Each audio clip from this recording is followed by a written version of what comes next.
Se dice que la persona típica dura 15 minutos en el baño. ¿Qué mejor que aprovechar el tiempo y aprender algo nuevo? Les presento el podcast de solo 15 minutos sobre datos, detalles y pormenores cagados que podrás disfrutar mientras que... en cualquier rato libre. Bienvenidos a Está Cagado con Sam Butler. Bienvenidos a otro episodio de Está Cagado Podcast. Yo soy su anfitrión, Sam Butler. Quiero dar las gracias a todos por acompañarme en este episodio, el episodio 116. Tengo algunos datos súper interesantes. Como muchos de ustedes saben, hace poco estuve viajando por Italia y como anduve por Italia, pues estuve buscando muchos datos en cuanto a Italia. Y después regresé a casa y empecé a buscar datos en cuanto al Día de los Muertos y cosas que tienen que ver con México, porque el episodio de la semana pasada tenía que ver con cómo es que podemos seguir en contacto con nuestros seres queridos por medio de la ciencia después de que fallecen.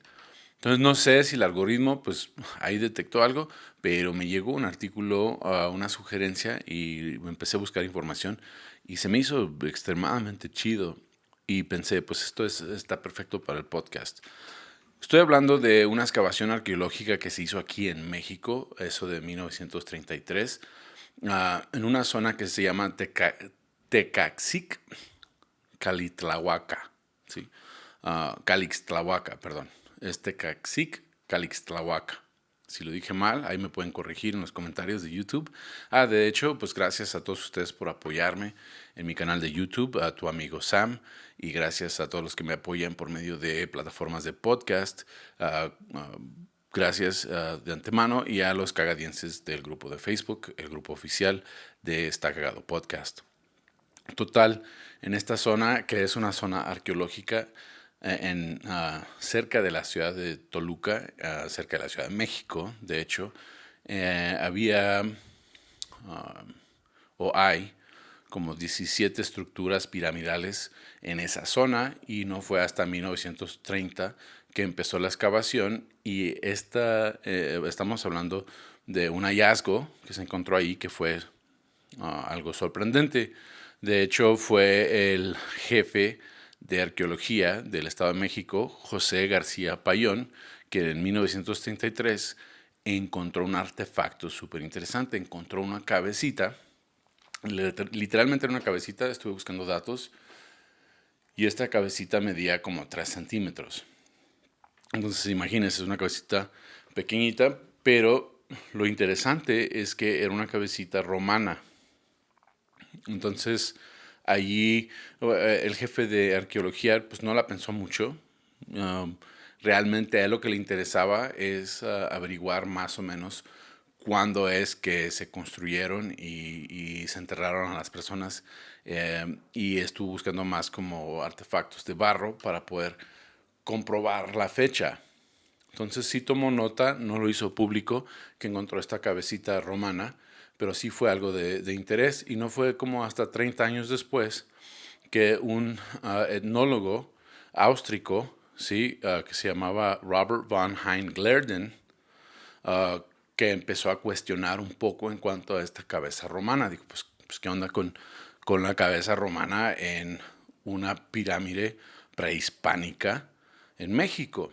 ¿Sí? Entonces empezaron a ver personas que criticaron el hallazgo, que decían que probablemente fue sembrada ahí, pero ya empezaron a investigar si de hecho era algo real o no.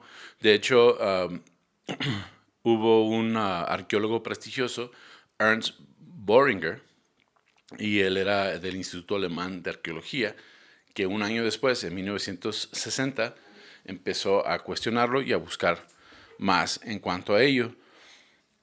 Basado en el material en que estaba construida la cabecita romana, pues determinaron que de hecho sí era una cabecita romana, y él asumía que fue algo que fue construido o fabricada o tallada, como lo quieren decir, como en el año 200, ¿sí? 200 a 300 es lo que él estimaba.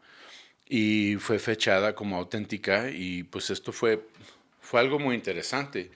Tanto que después pues, se lo llevaron a una exposición al 34º ¿sí? Congreso Internacional de los Americanistas en Viena en 1960, donde fue presentada. Y ahí está la polémica. O sea, esta cabeza es del año 200. La tumba que encontraron, basado en los hallazgos de barro, es como de 1509, creo que dijeron, 1509. La civilización que se encontraba ahí, que era azteca, ¿sí? Se supone que empezó como en 1500 antes de Cristo y duró como hasta 1500 después de Cristo. Entonces en ese tramo uh, llegó a estar aquí esa cabecita. Ahora hay personas que piensan que fue Hernán Cortés o algunos españoles que se la trajeron y que pues simple y sencillamente llegó a estar uh, dada como ofrenda. El problema es que Hernán Cortés no llegó hasta 1519 y se piensa que esta tumba es de 1510. Y de hecho, Hernán Cortés no conquistó como hasta 1521, entonces ahí hay una discrepancia de unos 11 años. No sé si a ustedes les pase, pero a mí me pasa que cuando veo las fechas en papel no se me hace tanto tiempo, o sea, entre una fecha y la otra. Por ejemplo, 1933 fue la excavación, 1960 es cuando por fin están investigando bien el caso. Pues ahí pasaron casi 30 años, como 27 años, antes de que alguien le pusiera atención a la historia. Eso es mucho tiempo, o sea, para muchas personas es la mitad de su vida. Sí, entonces pasaron casi 11 años del tiempo que se encontraron, del tiempo de que se estima que es la tumba, al tiempo que conquistó Hernán Cortés. Entonces lo primero es que esa cabecita fue dada en ofrenda. Algunos críticos dicen que fue sembrada. La razón que no piensan que fue sembrada por los españoles o por cualquier otra persona es porque cuando llegaron a desenterrarla, de hecho se encontraba 2 pisos debajo de tierra, o sea, 2 pisos de la pirámide debajo de tierra. No sé exactamente cuánto es un piso de una pirámide, pero esta se encontraba bajo tierra. Pero aparte, se encontraron muchos artefactos. Había artefactos que eran muy antiguos y había artefactos que eran muy modernos. Entonces es muy difícil saber cuándo exactamente surgió esa cabecita romana aquí en las Américas.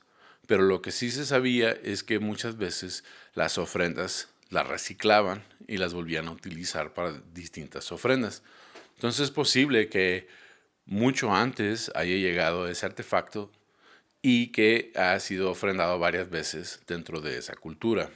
No se sabe, pero sí fue como mucha duda en cuanto al origen en 1960. Entonces en 1995 el laboratorio de arqueometría de Heidelberg, Alemania, llevó un análisis de la pieza por medio de termoluminiscencia y estableció como límites cronológicos de su manufactura del siglo II antes de Cristo al siglo VI de nuestra era. O sea que, para empezar, sí era una cabeza de terracota típica de Roma, ¿sí?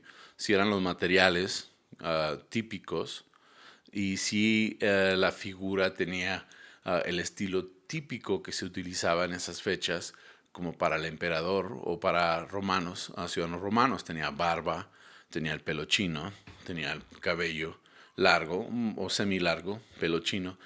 Y es interesante porque ahora que estuve en Italia, donde está la fuente de Trevi, ¿sí? Y mucha gente no sabe esto, pero puede uno buscarlo, pero hay una sección abajo de la fuente de Trevi donde hubo unos apartamentos antiguos romanos y están subterráneos. Entonces mi amigo Nick y yo compramos boletos, eran baratos, como 6 7 dólares, uh, 10 si mucho, porque no es muy grande ahí, pero pudimos comprar unos boletos y está ahí cerca de la Fuente de Trevi, si van a Roma, se lo recomiendo. Y ya pudimos entrar nosotros a un edificio y bajar unas escaleras y había como una ciudad subterránea. Y subí unas fotos en mis redes sociales, pero allí había esas cabecitas. Y me sorprendió mucho porque cuando vi el artículo y vi la cabecita, me acuerdo que vi cabecitas muy similares en esta ciudad antigua o estos departamentos antiguos que estaban subterráneos, que existían, que fueron descubiertos como en el año 2001, 2002 o el 2007, no me acuerdo, pero sí había mucha similitud. Entonces ahí plantea la cuestión.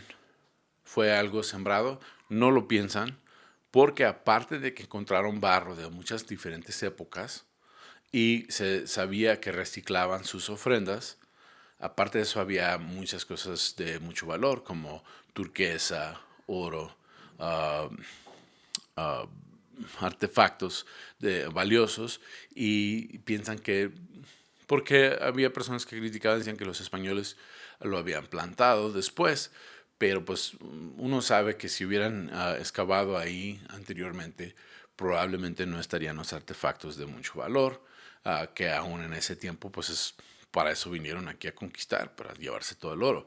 Entonces es de pensarse que no habían dejado ahí el oro. Entonces hay otra como mito urbano que dice que probablemente alguien puso la cabecita ahí como un gag o una broma para este arqueólogo mexicano. De hecho, hay una sospecha de que uno de los arqueólogos que trabajaba con él lo quiso hacer como broma. Pero ese es una suposición. Todas las personas involucradas en esta excavación original ya no existen, ya han fallecido, entonces es imposible saber. Pero sí nos da de algo de qué pensar. ¿Fue Cristóbal Colón quien descubrió América? Yo pienso que eso ya definitivamente existen suficientes pruebas para desmentir ese hallazgo, aunque a él se le da el crédito. Sabemos que él fue el primero que, que lo grabó en la historia, no necesariamente como lo grabaron, pero lo que sí creo es que desde mucho antes ha habido viajes transoceánicos, transatlánticos, y que muchas civilizaciones han descubierto América. Y esto es un comprobante. De hecho, encontraron unas monedas romanas en una isla del Caribe, y entonces ahí empezó la cuestión. Y hace poco que las encontraron, como hace unos años. Entonces ahí está la cuestión. ¿Qué piensan ustedes? ¿Fue Cristóbal Colón el que descubrió América? ¿Quién llegó primero? Sabemos que los nativos llegaron primero, obviamente, pero ¿qué es lo que piensan ustedes? Me encantaría que me dejaran un comentario en el canal de YouTube y pues yo los leo y se los contesto. Y como les mencioné, quiero agradecerles de nuevo que hayan apoyado este podcast, este episodio 116. Volvemos el martes que viene. Este mismo episodio va a ser en inglés, por los que me quieran acompañar en inglés. Pero desde ahorita les quiero agradecer mucho, y pues con eso he terminado este episodio de Destacado Podcast. Si no me siguen en redes sociales, por favor síganme como tu amigo Sam, tanto en Facebook como Instagram. Y también quiero pedirles que por favor, perdón, le den like y se suscriban al canal y compártanlo con sus amigos, porque pues entre más vistas mejor. La monetización que yo recibo se la doy a la producción para que ellos puedan seguir ayudándome a producir este podcast. Gracias, y eso es todo por este episodio de Está Cagado Podcast. Nos vemos a la próxima. Hasta luego.